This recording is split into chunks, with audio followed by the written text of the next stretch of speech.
números. Después de ver los conjuntos numéricos, estuvimos viendo el conjunto de los números naturales, el conjunto de los números enteros. Ahora entramos al conjunto de los números racionales. Ahora, ¿qué es un número racional? Sé que un número racional es todo número que puede expresarse como el cociente de dos enteros, es decir, de la forma A sobre B, en forma de fracción, donde A y B son enteros y B es diferente de 0. ¿Por qué B es diferente de 0? Porque nunca podemos dividir por 0, es decir, la división entre 0 no está definida. Entonces tenemos que el conjunto de los números racionales se representa aquí por la letra mayúscula Q. Entonces el conjunto de los números racionales está conformado aquí por estos elementos. Observen que aquí está, que son ejemplos de números racionales, pero observen que aquí comienza con los puntos sucesivos y también al final tiene puntos sucesivos, es decir que es un conjunto infinito. Entonces vamos a las propiedades de los números racionales. Algo que tenemos que tener aquí de primero, dice que los números naturales también son números racionales, es decir, se pueden expresar como el cociente de dos números enteros. Los números enteros también son racionales. Dice que el conjunto de los naturales y el conjunto de los enteros son subconjuntos del conjunto de los racionales. Recuerda que estamos hablando de conjuntos numéricos. Sí, el conjunto de los naturales es un conjunto numérico, los enteros son un conjunto numérico, pero el conjunto de los naturales cabe dentro del conjunto de los enteros, pero el conjunto de los enteros cabe dentro del conjunto de los racionales, es decir que ambos son subconjuntos de los racionales. Hay otro conjunto, es el conjunto de los números irracionales, ahí es diferente. Pues bien, seguimos con otro conjunto numérico, es el conjunto de los irracionales, se expresa de esta forma, la Q pero con un apóstrofe aquí.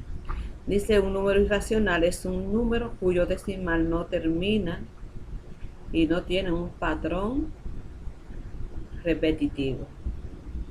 Es decir, porque hay decimales que son infinitos pero sí sigue un patrón.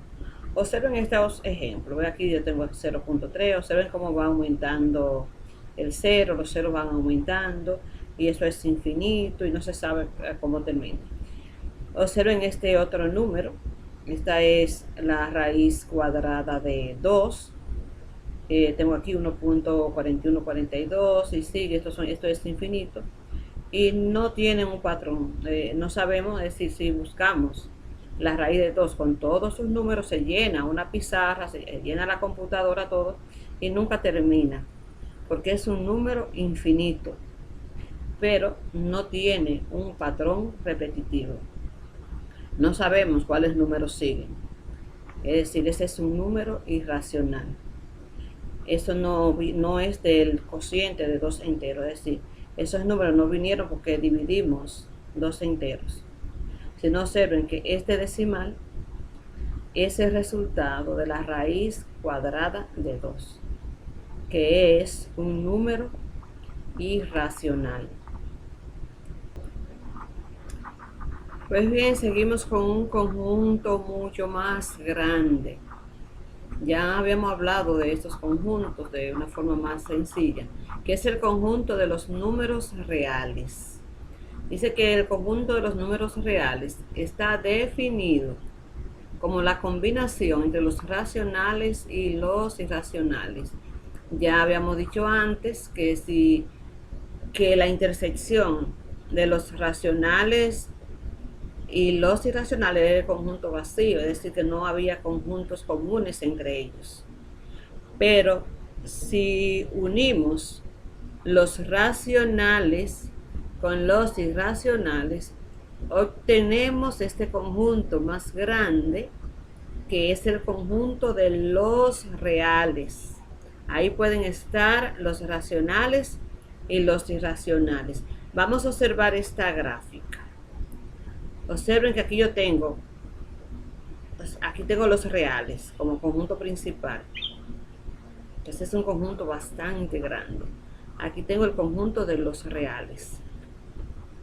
Entonces, este conjunto se divide en dos grandes conjuntos: racionales y los irracionales. Aquí no hay más subdivisión, los irracionales.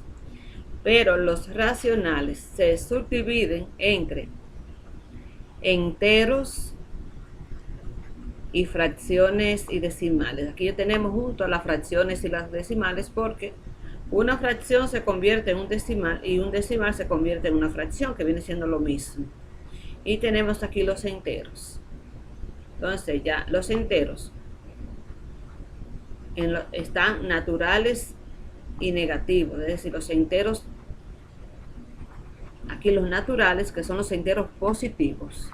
Cuando hablamos de enteros positivos, estamos también hablando de naturales. Y aquí aquí tenemos los enteros negativos. Entonces los enteros pueden ser positivos, que son los naturales, y los negativos. Ahí tenemos la subdivisión de este gran conjunto, que es el conjunto de los reales. Pues bien, como ya hemos visto todos estos conjuntos numéricos, ya trabajamos con los naturales, con los enteros, con los racionales, con los irracionales, y ya entramos también a los reales. Pues ya tenemos como más libertad de trabajar y podemos entrar en otros temas. Entonces, un tema muy importante que lo vemos en los racionales es el inverso multiplicativo o recíproco. Inverso multiplicativo o recíproco. ¿Qué me dice? Dice, para todo X, cuando estamos hablando de X, en este caso estamos hablando de un número, existe 1 entre X. Ejemplo, yo digo 5, existe 1 entre 5. Tal que X por 1 entre X es igual a 1. Esto es muy interesante porque siempre lo utilizamos para despejar variables. Eso ya ustedes lo utilizarán mucho en matemática 1. Vamos a ver un ejemplo de los recíprocos, algunos ejemplos. Aquí tengo el número 3. ¿Cuál es su recíproco o inverso multiplicativo? 1/3, 1 sobre 3. El 7, su recíproco es 1 sobre 7. Negativo 4, su recíproco, negativo 1/4. Negativo 11, su recíproco, negativo 1/11. Si yo multiplicara estos dos números, 3 por 1/3, eso me daría 1. Si multiplico 7 por 1/7, me daría 1. Y negativo 4 por negativo 1/4 también me daría 1. Y este también me daría 1. Esa es una de las principales características de recíproco o inverso multiplicativo. Otro tema muy interesante, una operación interesante, que está definida, ya habíamos hablado de eso en los números naturales. Estamos hablando aquí de la potenciación.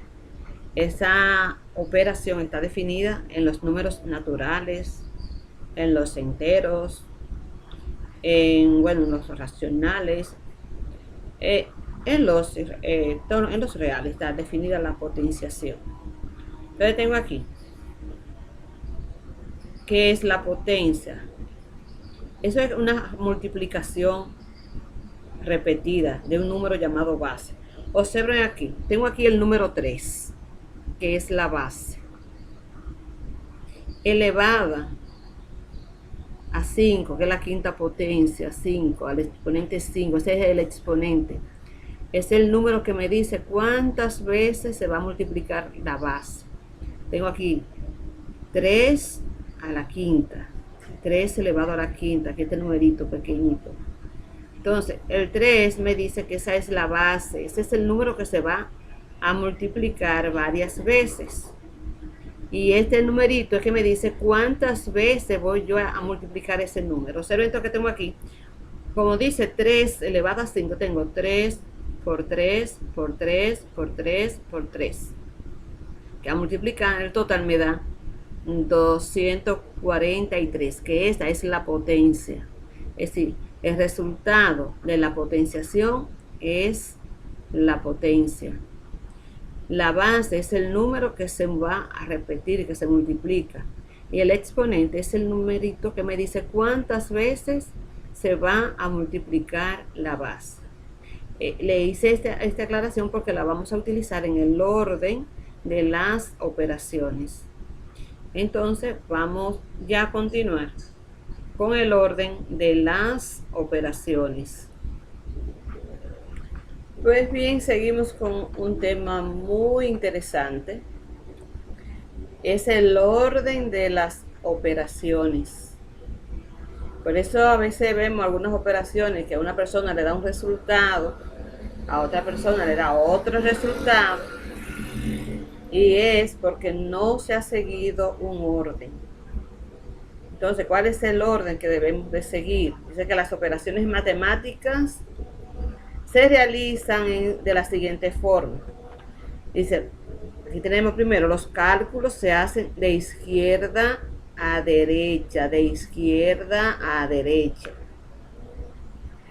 Si hay paréntesis u otro signo de agrupación, se realizan primero esas operaciones. ¿Sí? Trabajamos del interior, de adentro hacia afuera, cuando se trata de signos de agrupación. Otro dice, también se resuelven los exponentes. Si hay algún exponente, por eso le hablé de este tema primero, se resuelven los exponentes, las potencias, hay que resolverlas. Luego, el siguiente paso, el próximo paso, evaluar las multiplicaciones y divisiones. Es decir, se resuelven los paréntesis y los signos de agrupación, luego se resuelven los exponentes y después vamos a resolver las multiplicaciones y divisiones. Y por último, se realizan ya las sumas y las sustracciones y las restas. Vamos a ver algunos ejemplos. Vemos este ejemplo. Tengo aquí esta operación. Observen que tengo aquí 678 menos, hay un corchete, un signo de agrupación, un corchete que es el más grande, y observen que dentro de ese corchete hay varias operaciones dentro en paréntesis. Entonces, esta cantidad que está aquí, los 678, eso es lo último que se va a resolver. Entonces, ¿qué tenemos que resolver aquí? Lo que está dentro de cada paréntesis. Dentro de cada paréntesis. Observen que tenemos un signo primero, lo que es el corchete, pero resolvemos lo que está dentro de los paréntesis. Entonces, tenemos aquí esta cantidad, 34 más 28, que es igual a 62. Observen que sigo con el corchete, porque todavía no hemos resuelto lo del corchete. Entonces sigo con el corchete. Bien. Entonces continuamos aquí. 73. Observen, yo tengo aquí una resta, aquí tengo suma, pero recuerden que yo estoy resolviendo esto porque está dentro del signo de agrupación del paréntesis. Bien, entonces estoy resolviendo lo que está dentro de los paréntesis. Tengo aquí 73 menos 15, que es igual a 58. Aquí tengo 12 más 43, que es igual a 55. Los signos que estaban fuera de los paréntesis quedaron ahí. Observen este que está aquí y este signo de menos que está ahí. Esos signos están ahí. Observen que ahora me quedó resolver los paréntesis que estaban dentro del corchete. Ahora solo me queda el corchete. Ahora, ¿qué tengo que hacer? Resolver lo que está dentro de ese corchete. Pues bien, entonces tengo 60, estoy resolviendo lo que está aquí dentro del corchete, porque este es un signo de agrupación también.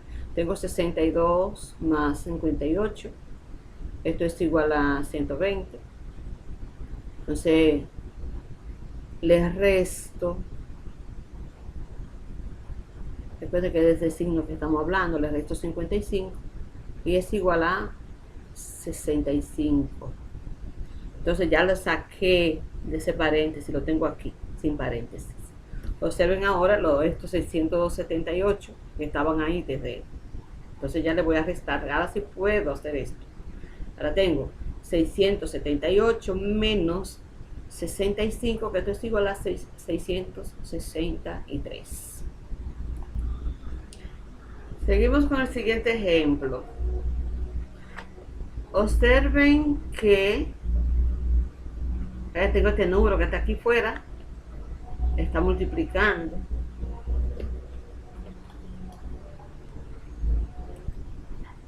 Pues bien, como decía, en este ejemplo tengo aquí, estoy multiplicando, este número está multiplicando, pero tengo que resolver primero todo lo que está aquí dentro.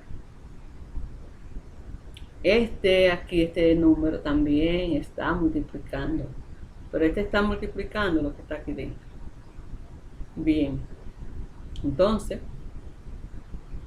primero voy a resolver la potencia, es lo primero. Tengo aquí que 5 al cuadrado es igual a 25. Entonces observen, aquí todo va a seguir igual. Tengo negativo 5 por, multiplico todo lo que está en el corchete, pero voy a resolver ahora lo que está dentro del paréntesis. Es decir, aquí hay una resta, pero que está dentro del paréntesis, entonces hay que resolver eso. Entonces tengo 25 menos 15, entonces que es igual a 10. Entonces sigo resolviendo, como tengo aquí ya me queda el corchete, y resuelvo aquí esta multiplicación. Entonces multiplico 2 por 10, que es igual a 20. Observen ahora cómo quedó esto dentro de este corchete. Ahora voy a resolver lo que está dentro del corchete. Tengo 20 más 4, que es igual a 24. Sigue dentro del corchete. ¿Sabe por qué? Porque tengo primero que multiplicar por negativo 5. Entonces ya tengo aquí negativo 5 por 24 menos 10. Esto es igual negativo 120 menos 110, que es igual a negativo 130. Y con esto terminamos.